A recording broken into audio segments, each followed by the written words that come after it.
అన్ని పంటలను మెరుగైన మద్దతు ధరతో కాంగ్రెస్ ప్రభుత్వమే కొనుగోలు చేస్తుంది. మరి మద్దతు ధరతో కాంగ్రెస్ అన్ని పంటలను కొనుగోలు చేస్తుందని మీరు అనుకుంటున్నారా? ఇప్పుడు మద్దతు ధర అంటే ఎట్లుంది అంటే ఆ రోజు ఎన్నికల లోపలనేమో చెప్పారు. ఇప్పుడు పోతే ఊర్లలో పోతే ఎక్కడ కూడా ఈ మద్దతు ధరతో మద్దతు ఏదైతే ప్రకటించారో ప్రకటించిన మద్దతు ధరతోని ఎక్కడ కూడా వెళ్తే మద్దతు ధర కొంటున్న పాపం ఉంది. తప్పిదారి ఏమైనా కొన్నాడు అంటే ఆయన ఆయన ఈ లాస్ట్ ఇయర్ అమ్మినది ఈసారి కూడా ఇంకా చెక్కు క్లియర్ కాదు, పైసలు ఇంకా క్లియర్ కాదు, ధాన్యం తీసుకున్నాడు కానీ క్లియర్ కాదు. ఈసారి అయితే అసలే ఓపెన్ చేయలేదు. మేము ఒక గ్రామానికి వెళ్ళామమ్మా, మేము సవితా ఇంద్రారెడ్డి గారు అక్కడ ఉన్న అందరూ నాయకులంతా కలిసి మేమందరం వెళ్ళాము రైతుల దగ్గర. దారూర్ మండలం వికారాబాద్ జిల్లా వెళ్తే ఆ ఊరు మన్సాన్పల్లి అనే విలేజ్ మీరు వెళ్ళండి. ఇంకా నేను మొత్తం అడ్రస్ కూడా చెప్తున్నా. దారూర్ మండల్ మన్సాన్పల్లి విలేజ్. మేము పోయిన రోజు మేము ఒక 15 రోజులు అయింది. మేము పోయిన రోజు ఆ ఊళ్ళో 20% క్రాపే తీశారు. మొత్తం మొక్కజొన్నలు ఉన్నాయి, జొన్నలు ఉన్నాయి, మొక్కజొన్నలు ఉన్నాయి. మొక్కజొన్నలు ఆ ఊరు నిండా అంటే ఇండ్ల మీద అవే స్లాబ్ ఉంటే ఇండ్ల మీద అవే వస్తున్నాం, బంకులలో అవే, రోడ్ల మీద సీసీ రోడ్ల మీద మొత్తం అదే. వర్షం జస్ట్ ఇట్లా మోగులు ఉరుముడు గిట్లా స్టార్ట్ అయింది అంటే ఇంతమంది వచ్చి మళ్ళీ దాన్ని ఒక దగ్గర కనుడు, దాని మీద ఏం గొప్పలేకపోకడా, వర్షం పడుతుంది తడిచిపోకడా నానా కోసపడుతున్నారు. వాళ్ళు ఇంకా 20% క్రాప్ మాత్రమే తీశారు. మేము అక్కడి నుంచే కలెక్టర్ గారికి మాట్లాడి అన్ని మాట్లాడితే కూడా దాని ఫలితం లేదు. ఈ రోజు కూడా ఇంకా కొనలేదు, ఎక్కడ కూడా కొనలేదు, మద్దతు ధర లేదు, కొనుడు లేదు. నేను ఒకటేం అడుగుతున్నా అంటే వరి మీద కాంగ్రెస్ వాళ్ళు ఇచ్చిన వాగ్దానం తీసుకుంటే 2683 రూపాయలు మద్దతు ధర అన్నాడు. మరి ఇప్పుడు మళ్ళా దానికి ప్లస్ 500 బోనస్ అన్నాడు. ఎక్కడ అనుకుంటున్నా ఇప్పుడు వరి తీసుకపోతే ఏమంటున్నా అంటే సన్న బియ్యము సన్నొడ్లు తీసుకపోతేనేమో దొడ్డొడ్లు కొంటామంటున్నాడు, దొడ్డొడ్లు కొంటే సన్న బియ్యం. ఇప్పుడు రైతు సన్న ఏమన్నా దొడ్డు ఏమన్నా ఎక్కడ కూడా తెలియని పరిస్థితి అయిపోయింది. అయితే నీకు అట్లనే మొక్కజొన్న కూడా దానికి 2200 మద్దతు ధర ఇస్తామన్నా, మళ్ళా 500 బోనస్ లేదు. ఈరోజు మొక్కజొన్న కొనే పరిస్థితి. కందులు, సోయాబీను, పత్తి, మిర్చి, పసుపు, ఎర్రజొన్నలు, చెరుకు, జొన్నలు అన్నీ ఇప్పుడు సీజన్ ఏంటి అంటే కందులు ఉన్నాయి, శనగలు ఉన్నాయి, మొక్కజొన్నలు ఉన్నాయి, మన జొన్నలు ఉన్నాయి, జొన్నలు కూడా పండించున్నాయి. వీటన్నిటిని ఎవరు కూడా కొనే పాపం. సార్ ఇక్కడ నాది ఇంకొక క్వశ్చన్ ఈ మద్దతు ధర గురించి. మనము నార్త్ సైడ్ చూస్తే మీరు అన్నారు కదా వర్షం పడితే తడుస్తాయి. ఇప్పుడు నార్త్ సైడ్ అట్లా వెళ్తే తడిచినా కూడా 20% మద్దతుతో వీళ్ళు కొంటున్నారు. మన సౌత్లో అలాంటి స్కీమ్ ఎందుకు పెట్టలేదు? ఇన్ కేస్ మీ గవర్నమెంట్ వస్తే దీన్ని ఏమైనా ప్రతిపాదించే అవకాశం ఉందా? మేము రైతు మద్దతు ధరతోని రైతులంతా మద్దతు ధరతోని అన్ని రైతులు ఆ పంటను స్టాక్ చేసుకోవడానికి గిడ్డంగులు 4 లక్షల మెట్రిక్ టన్ను నుండి ఏదైతే 24.73 లక్షల మెట్రిక్ టన్నుల కెపాసిటీ వరకు కూడా కంప్లీట్ అన్నింటినీ కూడా గోదాములు నూతన గిడ్డంగులు వాటిని ఏర్పాటు చేశాం. స్టోరేజ్ కూడా రైతు వేదికలు నిర్మాణం చేశాం. రైతు వేదికల్లో కూడా అక్కడ విత్తనాలు ఎరువులు కూడా రాయితీ కింద 982 కోట్లు, వ్యవసాయ యంత్రాలు కొనుగోలుకి కూడా 963 కోట్లు, పంట నష్టం కూడా 1794 కోట్లు. అంటే ఇట్లా చెప్పుకుంటా పోతే కంప్లీట్గా నీకు దీనివల్ల పెరిగిన విస్తీర్ణం చూస్తే 2014లో 1.31 కోట్ల ఎకరాలు సాగు ఉంటే అదే 2023 కాడికి వస్తే 2.68, అంటే ఆల్మోస్ట్ డబుల్ అయిపోయింది.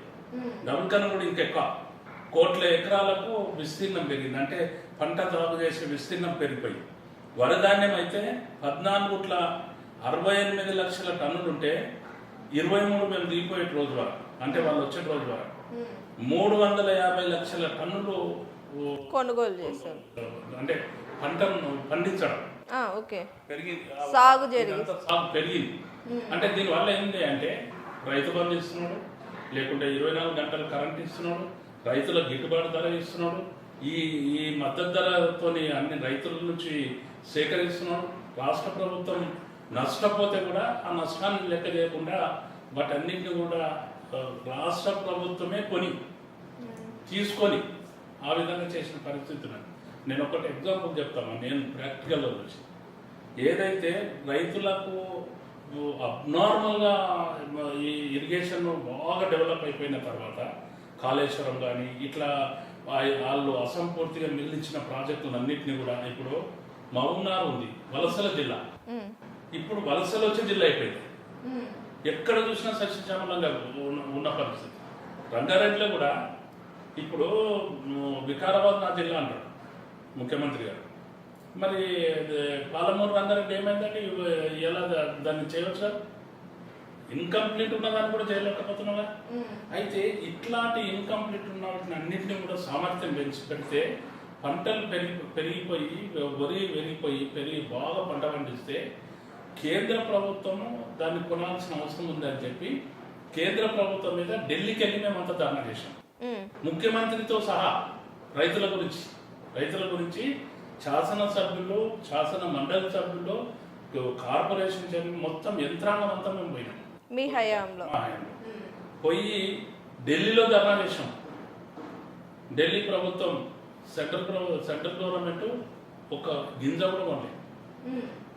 నష్టమైనా సరే లాభమైనా సరే మేము కొందామని చెప్పి ఆ రోజు కేసీఆర్ గారు కొనడం జరిగింది. రైతులకు నష్టపోనియలేదు. ఆ విధంగా ఉన్న పరిస్థితి నుంచి ఈరోజు చూస్తే గిట్టుబాటు ధర ఇవ్వడం లేదు, పంట కొనే పరిస్థితి లేదు, పంట పండించితే ఎంకరేజ్మెంట్ లేదు, రైతు ప్రోత్సాహమే లేదు కదా. ఎక్కడ కూడా మార్కెటింగ్ విధానంలో సంస్కరణలు ఏమైనా తీసుకొస్తారా? ఎక్కడ జరుగుతుందా? మార్కెట్ కమిటీల పాలక మండలిలో ప్రతి ఒక్క రైతు ఉండాలి, అందులో 50% మహిళలు ఉండాలి. అంతకుముందు రిజర్వేషన్ లేదు. 50% మహిళలను పెట్టి ఎస్సీ ఎస్టీలకు బీసీలకు అందరూ కూడా ప్రమేయం ఉండాలి. అంటే రైతు అంటే దీంట్లో ఒకటి క్లియర్ కావాల్సింది ఏంటంటే రైతు అనే వ్యక్తి కులం లేదు, ఈ కుల పైననే రైతు అనడానికి వీల్లేదు. అందరూ రైతులే, చిన్న పెద్ద ఆ విధంగా ఉండొచ్చు తప్ప, కానీ ప్రతి ఒక్క వ్యక్తి కూడా రైతాంగం అంతా కూడా ప్రతి కులం ఉన్నారు. అందుకని పాలక వర్గం లోపల కూడా వాళ్ళని పరిపాలన మార్కెటింగ్ వ్యవస్థ రన్ చేసే పాలక వర్గంలో కూడా రిజర్వేషన్స్ పెట్టి ఆ విధంగా తీసుకొని వచ్చి అంత బాగా చేసిన వ్యవస్థ నుంచి ఈరోజు జరుగుతున్నది చూస్తున్నాం మనం. గిట్టుబాటు ధర ఇచ్చే పాపంలో లేదు, పంట పండడానికి ఏమైనా ప్రోత్సాహకాలు ఇస్తున్న పరిస్థితి లేదు. లేకుంటే ఇక రోజు కాగితాల మీద స్పీచ్ల మీద మనం వినోడి తప్పిస్తే ఒకటి అంత డైవర్షన్ చేయడం తప్పిస్తే వ్యవసాయాన్ని ఎక్కడన్నా నువ్వు ఇచ్చిన డిక్లరేషన్ ఏమైపోయింది? అందుకే మేము పెట్టుకున్న ప్రోగ్రామ్ ఏంటంటే ఏదైతే నువ్వు ఏ ప్లేస్లో అయితే డిక్లరేషన్ చెప్పినావో, అక్కడి ప్రజల ముందు చెప్పినావో, ఆ వేదిక మీద చెప్పినావో అక్కడికే మేము వెళ్తున్నాం. రమ్మంటున్నాం. నువ్వు చెప్పినావా చెప్పలేవా? ఈ మాట చెప్పినావా నువ్వు చెప్పిందే మేము అడుగుతున్నమాట. దానికి పర్మిషన్లు ఇవ్వకపోవడం, దానికి నిర్బంధాలు చేయడం, అనేక రకాల ఇబ్బందులు పెడుతున్నావు. నువ్వు ప్రజాస్వామ్యంలో ప్రతి ఒక్కరికి కూడా రైట్ ఉంది కదా, ప్రతిపక్షానికి కూడా రైట్ ఉంది కదా, రైతులకు కూడా రైట్ ఉంది కదా. నువ్వు పోలీసులతో వచ్చేసుడు, పర్మిషన్లు ఇవ్వకపోవడము, అధికారంతో బుల్డోజ్ చేయడం అనేది ఎంతవరకు కరెక్ట్? అందుకే మేము అక్కడికి వెళ్తున్నాం. రైతు డిక్లరేషన్ ఇచ్చిన దగ్గరికి వెళ్తున్నాం, అట్లనే ఎస్సీ ఎస్టీల కొరకు డిక్లరేషన్ ఇచ్చిన చేవలకు వెళ్తున్నాం, ఇట్లనే ఉద్యోగాల మీద ఇచ్చిన డిక్లరేషన్ పోతున్నాం. ప్రతి దగ్గరికి ఆ డిక్లరేషన్ కడిపోయి అక్కడ ప్రజలను ఇచ్చేసి మీకు అయ్యిందా, ఇది కాలేదు, మేమున్నప్పుడు మేము ఇది చేసాము అని ధైర్యంగా చెప్పుకొని ప్రతిపక్షం పోతున్నాం. ధైర్యంగా చెప్పుకొని అధికార పక్షం పోలేని పరిస్థితి ఉంది అన్నారు ఈరోజు. అందుకే మేము అంటున్నది ఏంటి అంటే ఇప్పటికైనా ప్రభుత్వం కళ్ళు తెరవాలి. 2.5 సంవత్సరాలు అయింది, ఇంకా 2.5 సంవత్సరాలు బాకీ ఉన్నది.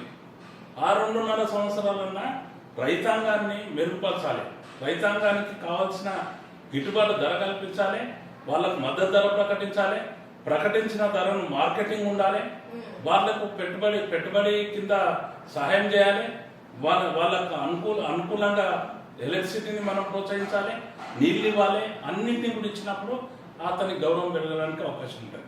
ఆ విధంగా జరగాలనేది మా అభిప్రాయం. Hi, this is Swathi. Like చేయండి, షేర్ చేయండి, కమెంట్ చేయండి అండ్ సబ్స్క్రైబ్ చేయండి GRTV.